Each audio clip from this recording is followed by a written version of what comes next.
Señor mi Dios, al contemplar los cielos, el firmamento y las estrellas vi, al oír tu voz en los potentes truenos y ver brillar el sol en su cenit.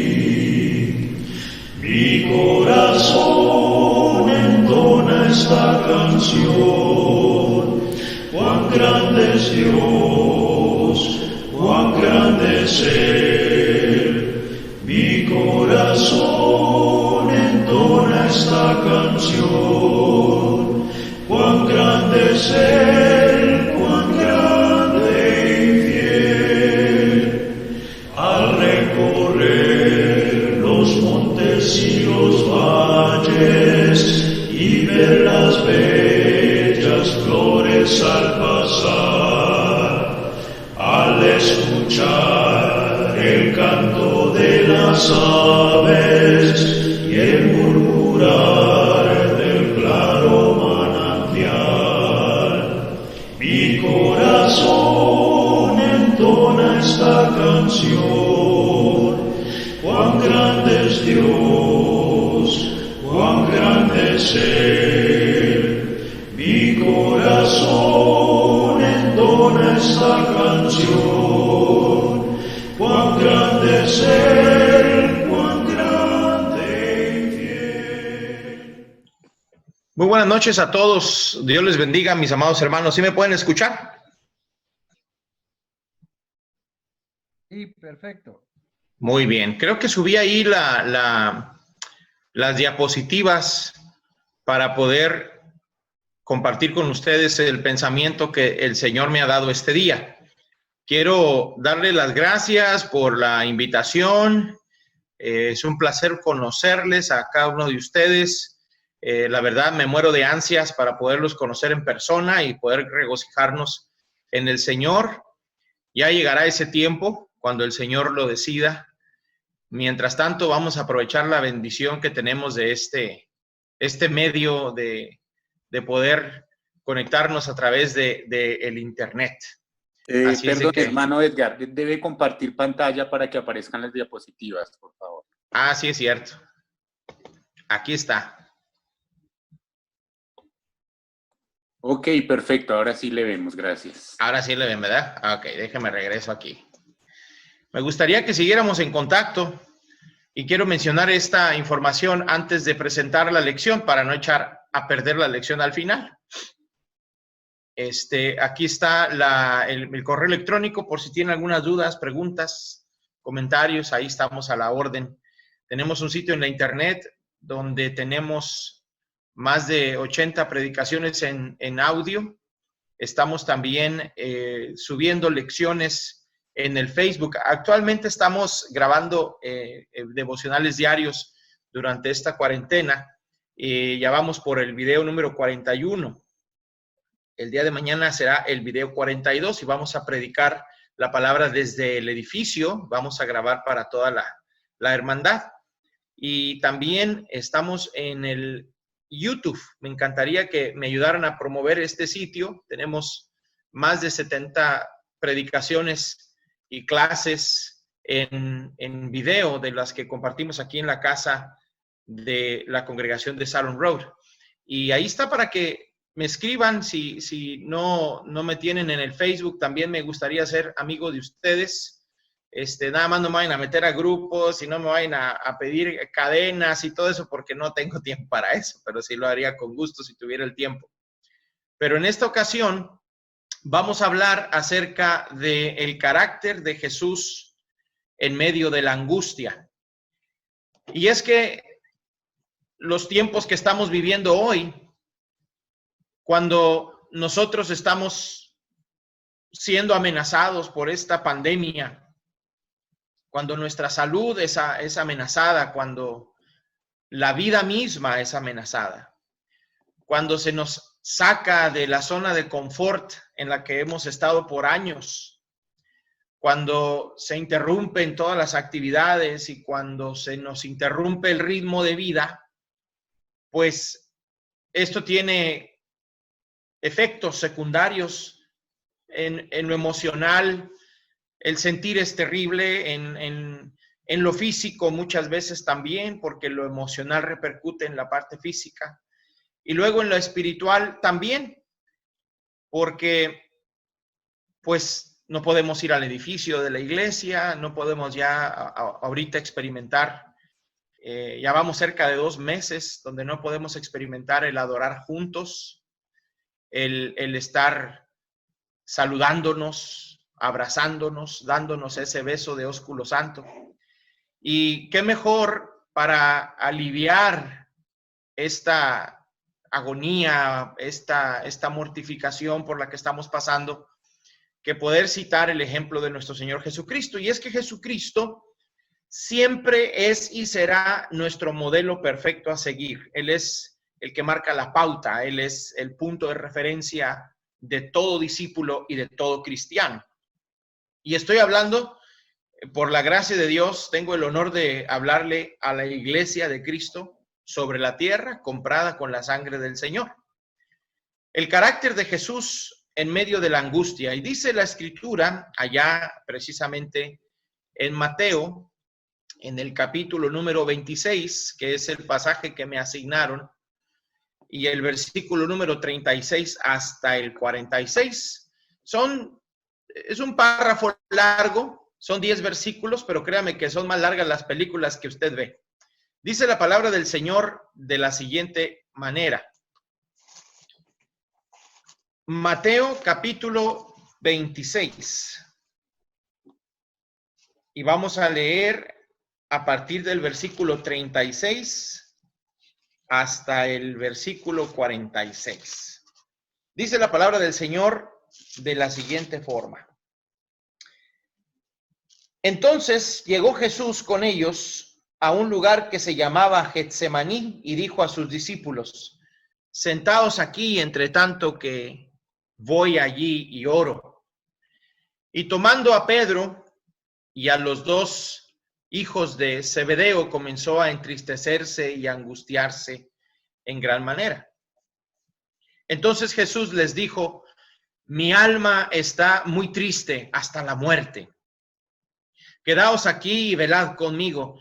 Yendo un poco adelante, se postró sobre su rostro, orando y diciendo: Padre mío, si es posible, pase de mí esta copa, pero no sea como yo quiero, sino como tú. Viendo luego a sus discípulos y los halló durmiendo, y dijo a Pedro: ¿así que no habéis podido velar conmigo ni una hora? Y dice el versículo número 41. Me llama mucho la atención el versículo 41 cuando dice: velad y orad para que no entréis en tentación.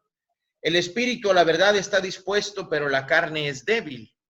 Otra vez fue y oró por segunda vez diciendo: Padre, en el versículo 42, Padre mío, si no puede pasar de mí esta copa sin que yo la beba, pues hágase tu voluntad.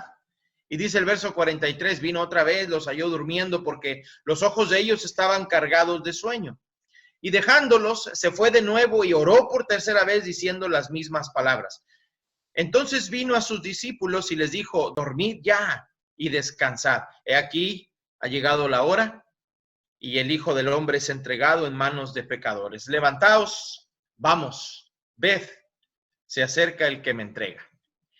Y este párrafo de la Escritura nos enseña que el carácter de Jesús, primeramente, pues es de origen divino. Y es que el Señor Jesús a eso vino sobre la tierra, a eso vino a la tierra, para mostrarnos en su persona, en su carácter, que un ser humano de carne y hueso tiene la capacidad de poder triunfar en su relación con Dios. Por eso, cada uno de nosotros debemos aferrarnos al carácter de Jesús. Ya lo dijera el apóstol Pablo, no lo tengo aquí en la pantalla, pero cuando tenga oportunidad, léalo en Efesios capítulo 4 y verso número 13. El apóstol Pablo hablaba de eso. Cuando él estaba hablando del crecimiento de la iglesia y del objetivo, del propósito principal de la iglesia, que es la edificación para los santos, para la obra del ministerio, dijo: hasta que todos lleguemos a la unidad de la fe y del conocimiento de un varón perfecto, a la estatura de la plenitud del Señor Jesús. Que sea nuestra meta, hermanos, poder llegar a ser como Jesús. No sé si ustedes recuerdan, hace muchos años atrás, estoy hablando de los años 90, cuando el famoso jugador de básquetbol Michael Jordan estaba en su mero apogeo en su carrera, siendo el mejor jugador de básquetbol de todo el mundo, de todos los tiempos. Michael Jordan sacó unos tenis y luego sacó un eslogan que decía, muchas compañías sacaron un eslogan que decía, I want to be like Mike, en inglés, que quiere decir en español, yo quiero ser como Michael. Y ahí estábamos todos los jovencitos de aquel entonces queriendo llegar a ser como Michael Jordan, jugar como Michael Jordan y todos los movimientos que hacía Michael Jordan. Y estábamos anonadados por cómo jugaba Michael Jordan. Y ahora, en la vida cristiana, después de ya más de 30 años en la vida cristiana, pues me doy cuenta que hoy por hoy, no cabe la menor duda que vale la pena llegar a ser como Jesús, no como Michael Jordan, como Jesús, porque llegar a ser como Jesús, hermanos, me va a llevar a la eternidad, me va a llevar a los cielos, me va a llevar a la victoria y a poder lograr la corona de vida eterna. Y así estábamos pensando en aquella ocasión. Yo quiero ser como Michael, ahora yo quiero exhortarles a que todos lleguemos a ser como Jesús en su carácter.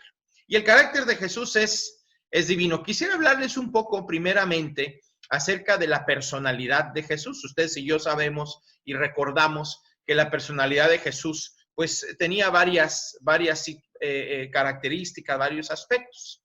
¿Recuerdan ustedes aquella ocasión cuando el Señor Jesús calma las tempestades? Bueno, Jesús nos enseña que Él tiene poder para calmar las tempestades.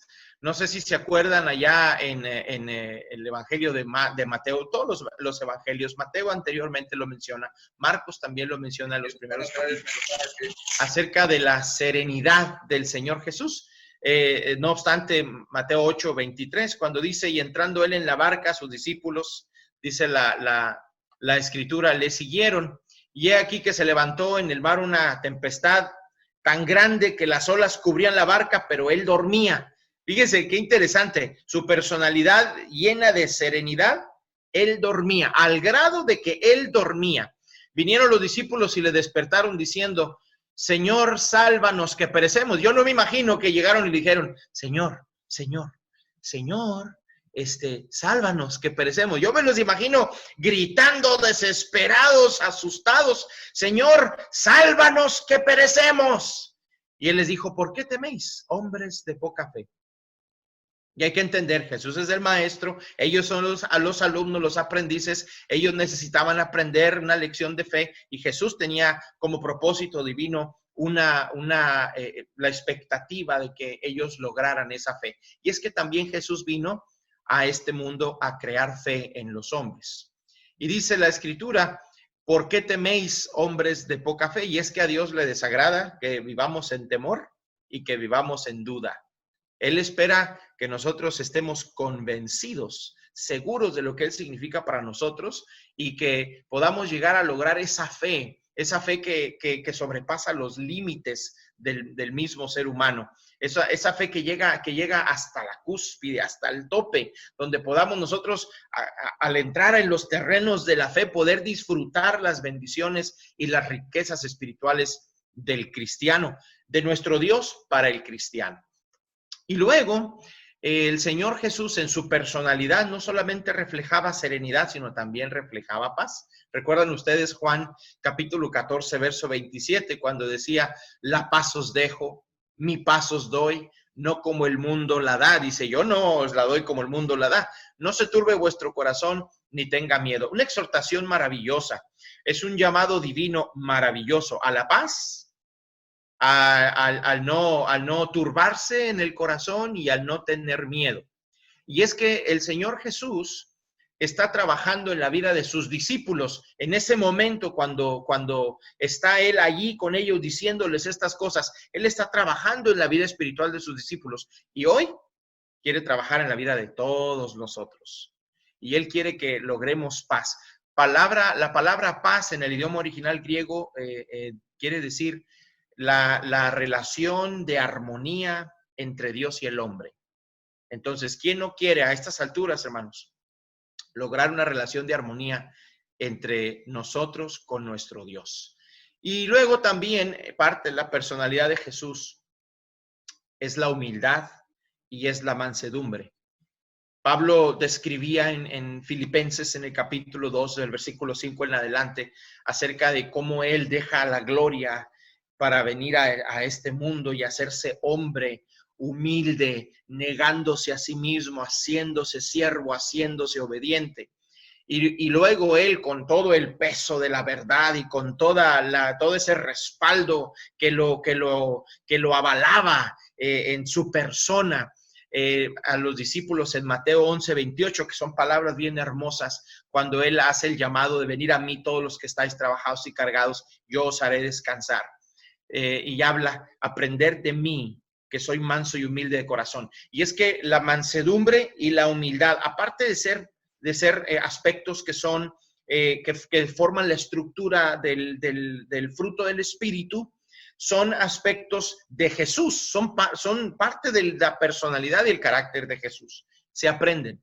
No nacemos siendo humildes, no nacemos siendo mansos, se aprenden, son virtudes que se aprenden. Y recuerden que la virtud es cuando usted y yo podemos llegar a la excelencia. Por lo tanto, hay que ser cristianos que tendemos a crecer, tendemos a madurar y no nos conformamos como somos y con lo que tenemos en el aspecto espiritual. Llevad mi yugo sobre vosotros, decía, y aprender de mí que soy manso y humilde de corazón. Esto se logra con un compromiso espiritual. Y luego, cuando hablamos nosotros en Mateo 26, del verso 36 al 46, nos presenta el carácter de Jesús en dos diferentes fases.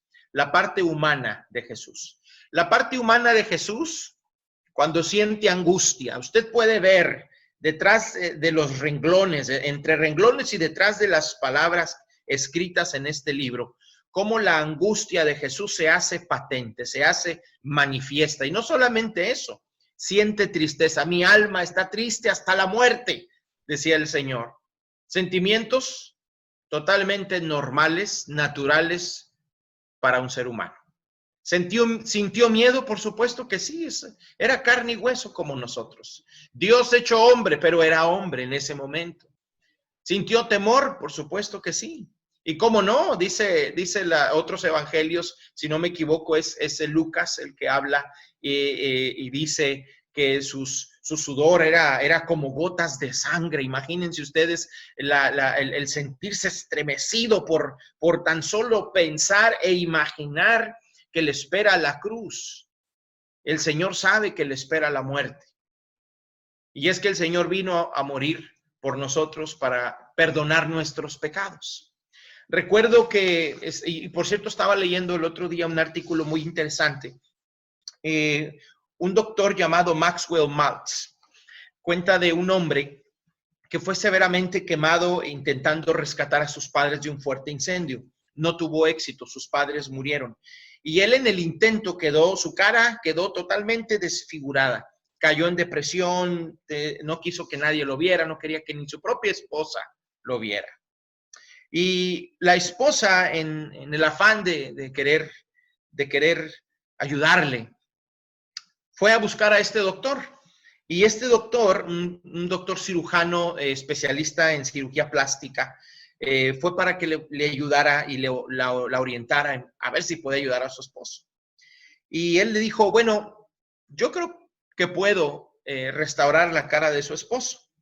Y ella fue a su casa a tratar de convencer a su esposo para que le restauraran la cara. Y el esposo, ya ve cómo somos los esposos, bien tercos, bien aferrados, así decimos los mexicanos, dispense usted el término. Pues no quería y no quería y no quería. Y ella, al sentirse tan desesperada, al sentirse tan agobiada y tan triste porque su esposo no quería la ayuda, ella fue directamente hasta con el doctor Maxwell y le dijo, oiga doctor, ¿podrá usted deformar mi cara para que pueda yo ser así como mi marido y compartir su dolor? Y este doctor se quedó anonadado por esta petición que le hizo esta mujer. Y es que así es como esta mujer amaba a su esposo. Así amaba a su esposo esta mujer. de esa forma, al grado de querer ella deformarse para sentir el mismo dolor que su esposo. Ahora imagínense ustedes al Señor Jesús, el deseo de venir en rescate por nosotros, para que podamos nosotros disfrutar ahora las bendiciones del Señor y mañana los cielos, con el favor de Dios. Eso es lo que hizo el Señor, ya lo dijera Pablo en Romanos capítulo 8, verso 5, no, 5, verso 8. Mas Dios muestra su amor para con nosotros en que siendo aún pecadores, Cristo murió por nosotros. Pero en este momento, en esa situación, cuando estamos hablando de Mateo capítulo 26, ahí está la personalidad, el carácter humano de Jesús, esa parte humana de Jesús. Mi alma está muy triste hasta la muerte. Imagínense ustedes, el maestro manifestándole a sus discípulos, a sus alumnos, su sentir. Qué bueno hubiera sido que sus discípulos lo hubiesen comprendido al 100%. Pero es el Señor, siendo hombre, sintiendo como un ser humano la visita de la muerte. ¿Qué podemos decir de la parte espiritual de Jesús? Podemos decir mucho, porque el Señor acepta las circunstancias. Llega a un grado en el que acepta las circunstancias. Échele ojo a lo que dice el Señor Jesús. En su primera oración le dice: Padre, si es posible que pase de mí esta copa, pero que no se haga lo que yo, sino que sea tu voluntad. ¿Ok? Que sea tu voluntad. Esa es la parte espiritual de Jesús, aceptando las circunstancias. Ahora, debo decir que Jesús manifiesta estos aspectos humanos y está bien, no tiene nada de malo. No tiene nada de malo. Ser humano no tiene nada de malo. ¿Ok? El hecho de sentir angustia, tristeza, miedo, temor, sentir ese sudor donde hay aflicción de por medio, ¿no? Sentir la amenaza de la cruz. No hay pecado en eso, mis hermanos, porque no es más que humano en ese momento. Lo que Él nos enseña es que no nos debemos quedar en la angustia, no nos debemos quedar en la tristeza. Y ahorita se los voy a demostrar. Noten ustedes la parte espiritual de Jesús. Acepta las circunstancias y es un hombre lleno de fe. ¿Creía en su Padre? Creía en su Padre. Al grado de pasar tiempo a solas en oración con el Padre. Yo no sé si usted ha visto la película La Pasión de Cristo, que hace muchos años salió ya. Es una película demasiado fuerte, pero al principio comienza precisamente con la imagen de Jesús estando en el Getsemaní. Creo que ahorita les puse una de las pantallas allí con esa fotografía y se me hace muy, muy impresionante el cuadro, y así es exactamente como yo me imagino al Señor. Pero es un hombre lleno de fe, es un hombre lleno de paciencia, es un hombre obediente. Recuerden, Él vino y se hizo hombre siendo obediente, porque Dios desde el principio espera de nosotros obediencia, y esa es la obediencia que se refleja en Jesús. Es la misma obediencia que todos los que somos predicadores estamos promoviendo, estamos exhortando, porque desde el principio el Señor demanda obediencia. Eso es lo que a Él le agrada, eso es lo que nos trae la salvación, eso es lo que nos da una vida espiritual saludable, la obediencia. Y hay que glorificar al Señor en nuestras vidas a través de la obediencia. Y obediencia significa sujeción. Jesús se hizo obediente. Por eso en Él se cumple toda la ley, todos los profetas, todas las cosas se cumplen en su propia persona cuando va a la cruz. Humildad, es un hombre muy humilde. Es un hombre que tiene confianza en su Padre, es un hombre que tiene confianza en su Padre. Mansedumbre, ni la menor duda, mis hermanos. Ni la menor duda. El apóstol Pedro, me gusta mucho cómo describe. Cuando tenga oportunidad, vaya a la primera de Pedro, capítulo 2, para que usted vea cómo el Señor describe, cómo Pedro describe los sufrimientos del Señor Jesús, comparándolo con los sufrimientos de nosotros. Y cuando Jesús ora, nos refleja la idea de la dependencia divina. Es lo que pasa cuando usted y yo oramos. Nos comunicamos con nuestro Dios, hablamos con Él. Le hacemos saber lo que sentimos, que ya sabe lo que le vamos a pedir. Sí, por supuesto que sí, es Dios, sabe todas las cosas. Pero el punto es, hermanos, que debemos nosotros reflejar esa misma dependencia en Dios, y de ahí la importancia de la oración. Jesús, lleno de amor, por eso tanto milagro, por eso tantas manifestaciones de amor y misericordia. Y así muchas cosas más. Ahora vamos a hablar de la parte humana del creyente. Mírenos todos los que estamos aquí el día de hoy, enfrente de esta pandemia, COVID-19. ¿Cuántas veces no hemos escuchado esa palabra? COVID-19. ¿Han sido tiempos de duda? Por supuesto que sí. ¿Hay incertidumbre? Desde luego. No sabemos cuándo va a parar esta cuarentena. Aquí en el área de Dallas, Texas, nos pusieron en cuarentena hasta mayo 15. Quizás la economía del estado vaya a empezar a querer arrancar a los finales de mayo. Algunas personas han perdido sus trabajos, algunas personas han enfermado. Hay algunos casos y la cantidad de casos aquí en el área de Dallas nada más ha subido drásticamente. Precisamente aquí alrededor de mi casa, que también es su casa, han habido casos del COVID-19. ¿Hay duda, hay incertidumbre, hay dolor? Sí, porque he visto hermanos que han perdido seres amados, no solamente por el COVID-19, sino también por otras circunstancias en medio de la pandemia, sin poder ir a despedir a su ser amado, porque solamente tiene que haber como 10 personas en un funeral. Es terrible, mis hermanos, terrible lo que se vive el día de hoy. ¿Angustia? Por supuesto que sí. ¿Tristeza? Sí, por supuesto. Llega un momento en el que son tantos los problemas que enfrentamos los seres humanos que perdemos el control. Y cuando perdemos el control llega la tristeza y luego llegan los temores, sentimos miedo. Por eso la mascarilla, por eso nos lavamos las manos, por eso nos ponemos guantes, por eso nos quitamos los zapatos cuando llegamos a casa. Por eso hemos llegado al extremo de la exageración, por causa del miedo, por causa del tomar medidas de seguridad también, que es importante, por supuesto. Sentimos temor, sentimos temor. ¿Qué sería lo ideal, hermanos? Aceptar las circunstancias y confiar que Dios tiene el control. Con fe. ¿Se acuerdan cuando Santiago habla en capítulo 1, verso 5? ¿Tiene alguna falta de sabiduría? Pídala a Dios, pero pida con fe.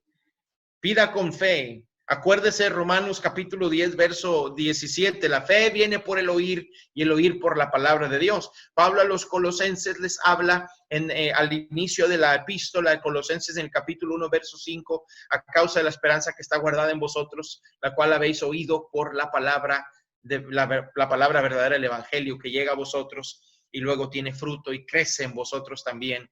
Fe y amor habla Pablo casi en todas sus epístolas. Paciencia. La fe en el idioma original quiere decir firme persuasión basada en lo oído. Es lo que quiere decir la palabra fe. Nosotros los cristianos no simplemente debemos aceptar las verdades de Dios, sino que tenemos que brincar hacia el reconocimiento de lo que Él es, sentirnos seguros por lo que Él hace, llegar al grado de convencernos de lo que Él propone, de sus promesas, de sus verdades, de poder llenarnos de su palabra. Y cuando escuchamos la palabra del Señor, oiga, hermano, la riqueza es tremenda, porque si nosotros abrimos nuestro corazón, nuestra alma, nos llenamos de fe. La fe es producida por la palabra del Señor. Por eso es bien importante que ahorita estemos llenándonos de la palabra de nuestro Dios, porque crea fe. Entonces, hay que aceptar las circunstancias como vengan, porque Dios está en control, no nosotros. Dios está en control. Hay que tener paciencia, y la paciencia, como es una de las virtudes del fruto del Espíritu, la paciencia es un sentimiento prolongado de longanimidad. Quiere decir, decimos los mexicanos, aguantar vara. Y la paciencia no sirve cuando las cosas van bien, no sirve. La paciencia sirve cuando las cosas van mal, cuando hay limitaciones. Cuando hay limitaciones en lo físico, cuando hay limitaciones en lo material, cuando hay limitaciones en lo económico, ahí es en donde sirve y debe servir la paciencia. ¿Ok? Entonces, por eso el Señor nos la enseña de esa manera. Luego de ahí, obediencia. No sé si usted recuerda, Pablo el apóstol, cuando escribe el libro de Romanos, empieza hablando de la obediencia a la fe en Romanos 1:5 y en Romanos 16:26, si no me equivoco, cierra la epístola hablando de la importancia que tiene de la obediencia a la fe por causa del evangelio. Somos llamados a la obediencia. Esta mañana les decía a los hermanos en el devocional que el apóstol Pedro nos enseña en la primera carta, en el capítulo número 1 y versículo 2, que el Señor Dice, si quieren vamos a leerlo rápidamente, no está en la pantalla, pero se los voy a citar aquí para no parafrasearlo, porque de repente le digo Juan a José. Dice Primera de Pedro, capítulo 1, versículo 2, dice, elegidos, hablando de la iglesia, elegidos según la presencia de Dios Padre en santificación del Espíritu para obedecer y ser rociados por la sangre de Jesucristo, con la sangre de Jesucristo. Entonces, tenemos esas bendiciones y tenemos el propósito de Dios, que es obedecer.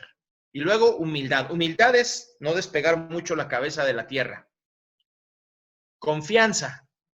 Eso es el llamado del cristiano, mis hermanos, especialmente en tiempos difíciles como estos. Confianza, mansedumbre, un carácter controlado donde predomina el dominio propio. Les decía la segunda Timoteo, capítulo 1, verso 7. Dios no nos ha dado un espíritu de cobardía, sino de poder, de amor y de dominio propio. El apóstol Pedro lo dice de otra manera. Hay que añadir dominio propio a la virtud y todas estas cosas del cristiano. Oración. ¿Cuándo fue la última vez que oró? Y déjeme decirle, nosotros en la gran mayoría, especialmente hoy en la cuarentena, tendemos a comer hasta 6, 7 veces durante el día. Y muchas veces me atrevo a decir que habemos cristianos que nada más oramos por los alimentos. O sea, nos sentimos muy contentos porque oramos 7 veces al día. No, pero yo estoy hablando de tener un momento de oración donde estamos a solas con Dios, así como Jesús en el Getsemaní. Oración. ¿Por qué? Dependencia divina. Dependencia divina. Misericordia, sí, por supuesto. Mira Jesús, la misericordia que nos enseña. Y nosotros también somos llamados a la misericordia. La misericordia establece 2 cosas. La primera establece recursos para aquel que exhibe misericordia. Este es Dios. Y también da por hecho o da por sentado la necesidad del que recibe misericordia. Eso somos nosotros. Nosotros necesitamos el perdón y Dios tiene el recurso, el perdón de pecados, y Él nos da con misericordia. Por eso decía el Señor en Efesios capítulo 2, versículo 4, pero Dios, que es rico en misericordia y con su gran amor con que nos amó. Y luego de allí podríamos estar hablando del amor, que es algo que aprendemos de nuestro Señor Jesucristo. ¿Se fijan ustedes cómo el carácter de Jesús va formando nuestro propio carácter? Ya llegamos a la iglesia con un carácter, pero el Señor viene y forma un carácter en cada uno de nosotros en lo espiritual. Como el alfarero, fórmanos de nuevo, Señor. Fórmanos de nuevo otra vez. Dame otro carácter que te sirva, que te glorifique, que te agrade y poder aprender el amor del Señor. Pablo lo explica a los Efesios en el capítulo 3 y el verso 14 hasta el 21, para que nosotros podamos ver, conocer la anchura, la longitud, la altura, el amor del Señor, y también se los escribe en todas las demás epístolas, habla de la importancia del amor. La parte espiritual del cristiano, mis hermanos, es esto que les acabo de decir. Poder aceptar las circunstancias, pero entender que Dios tiene el control de las cosas. Y también dice la Escritura en el libro de Hebreos, dice, por tanto nosotros también, y es Hebreos capítulo número 12, el escritor de los Hebreos, algunos dicen que fue el apóstol Pablo, algunos creemos que fue Lucas, porque Pablo siempre firmaba las epístolas, y esta epístola, si hubiera sido de él, pues se le olvidó firmarla. Dice la escritura en Hebreos capítulo 12, versículo 1 al 3. Quiero que vaya conmigo a la Biblia, y dice, por tanto, nosotros también teniendo en derredor nuestro tan grande nube de testigos, despojémonos de todo peso del pecado que nos asedia y corramos con paciencia la carrera que tenemos por delante, puestos los ojos en Jesús. Noten la visión espiritual. Puestos los ojos en Jesús, el autor y consumador de la fe, el cual por el gozo puesto delante de él sufrió la cruz, menospreciando el oprobio, y se sentó a la diestra del trono de Dios. ¡Wow! Considerad a aquel que sufrió tal contradicción de pecadores contra sí mismo, para que vuestro ánimo no se canse hasta desmayar. Se fija que al principio le decía que Jesús vino para demostrarnos que un hombre, un ser humano de carne y hueso puede triunfar en su relación con Dios, y esta escritura lo confirma. ¿Cómo podemos lograr tener el carácter de Jesús? Trascendencia divina. Trascendencia es la idea de traspasar, cruzar la frontera, cruzar la línea que existe entre lo temporal y lo eterno. ¿Qué es lo que hacemos cuando oramos? Cruzamos la frontera entre lo temporal y lo eterno y participamos de lo espiritual, de lo invisible, de lo eterno del Señor. Trascendencia. Jesús nos enseña la trascendencia. Nosotros podemos trascender de lo carnal a lo espiritual. Trascender del temor a la confianza. Trascender del miedo a la fe. Trascender de la tristeza al gozo. Mi alma está triste hasta la muerte en ese momento y luego el Señor tiene el gozo puesto delante de él. Y mira el poder de la resurrección del Señor Jesucristo. Por eso nuestra esperanza, cuando Pedro dice en el capítulo 1, verso 3, que la esperanza viva por la resurrección de Cristo, es que nuestra esperanza en Cristo Jesús resucitó juntamente con él. Eso es lo tremendo de la esperanza. Pues para lograr un carácter como el de Cristo, el llamado es a la mimesis. Le explico, mimesis. Como las copiadoras antiguas, ponía usted una hoja, le daba vuelta con un rollo grandote y salía una copia idéntica a la original. Ese es mimesis. Pablo le dice a los efesios, sed pues imitadores de Dios como hijos amados y andar en amor como también Cristo nos amó y se entregó a sí mismo por nosotros, ofrenda y sacrificio a Dios en olor fragante. Es Efesios capítulo número 5, verso 1 y 2. Y en 1 Corintios 11:1 les dijo, ser imitadores de mí como yo de Cristo. Y ese es el llamado que tenemos nosotros, hermanos, a tener una relación espiritual. ¿Cómo puedo tener el carácter de Cristo? Tengo que dejar el mío antiguo, el viejo hombre, y vestirme del nuevo. Y necesito tener una relación con mi Señor. Necesito tener una relación con Cristo Jesús. Y esa relación la puedo ver ahí en Mateo 26, cuando el Señor les dice, velad y orad para que no entréis en tentación. Velad y orad. Velad quiere decir supervisar. Yo no sé si se acuerdan, el apóstol Pedro exhortaba a los hermanos, especialmente a los ancianos, ¿verdad? Y les decía en la primera de Pedro, en el capítulo número 2, mire cómo le decía el apóstol Pedro, en el capítulo 5 y versículo 8, dice, sed sobrios y velad, porque vuestro adversario el diablo, como león rugiente, anda alrededor buscando a quien devorar. Velad y orad. Velad quiere decir estar alertas, estar sobrios. Sobrios es la idea de tener una mente que está libre de cualquier influencia externa que pueda llegar a embrutecer la mente. Esa es la idea de la sobriedad. Velad es estar despiertos, una mente alerta, despierta, que vigila, que supervisa su propia condición espiritual. La idea no es estar supervisando a los demás hermanos a ver cómo van en la vida cristiana, no, es yo, supervisarme yo.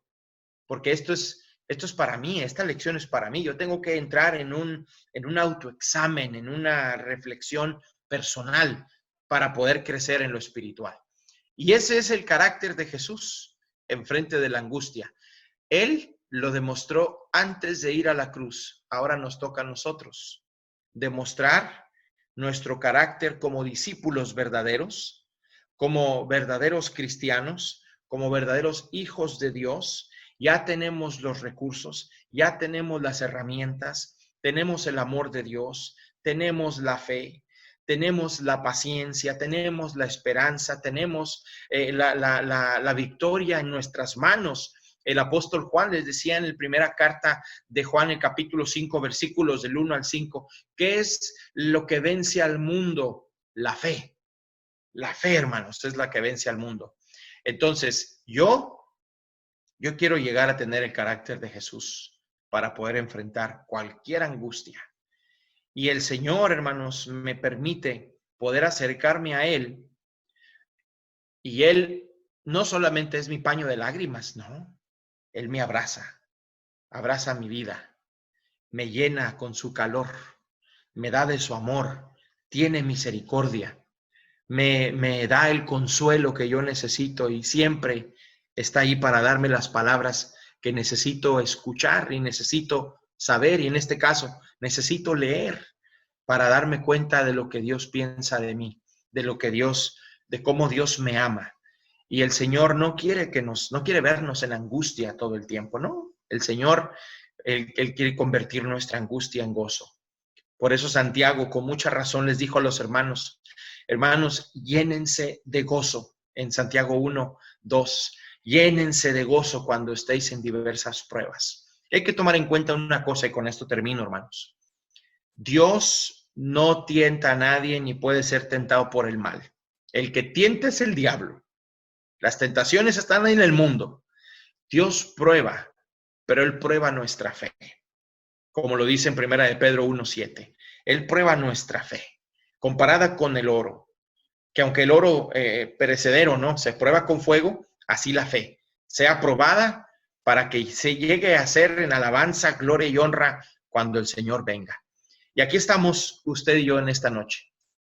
Delante de esta enseñanza y delante de todas aquellas cosas que el Señor quiere ofrecernos hoy, usted con su carácter, yo con mi carácter, y luego todos delante del Señor.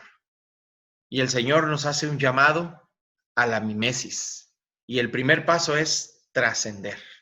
Necesito dar ese paso de conversión, donde yo me convierta verdaderamente a Cristo, verdaderamente al Señor, donde yo pueda no solamente adoptar su carácter, sino vestirme de su carácter, para poder llegar a ser como Él, y que cuando vaya yo a la calle, cuando vaya a la escuela, a la iglesia, donde quiera que vaya, hermanos, la gente me vea y diga, ¿qué es eso que tiene Él y cómo se logra? Entonces yo se lo puedo decir.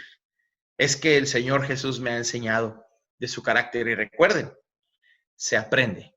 Aprender de mí, que soy manso y humilde de corazón. Y sobre todo, mis hermanos, hallaréis descanso para vuestras almas. Iglesia de Cristo, hay esperanza. No todo está perdido. Vamos a salir de esta.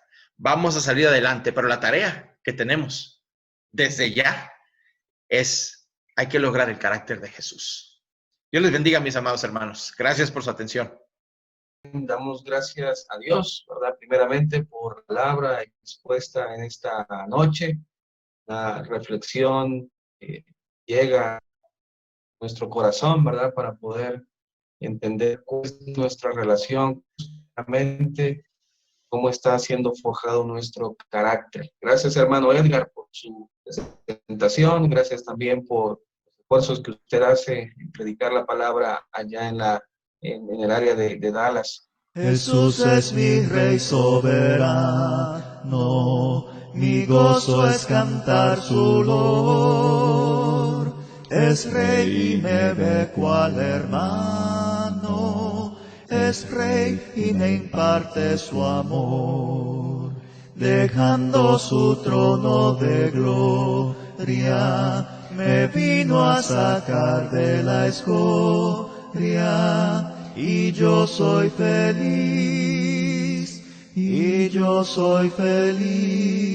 por Él.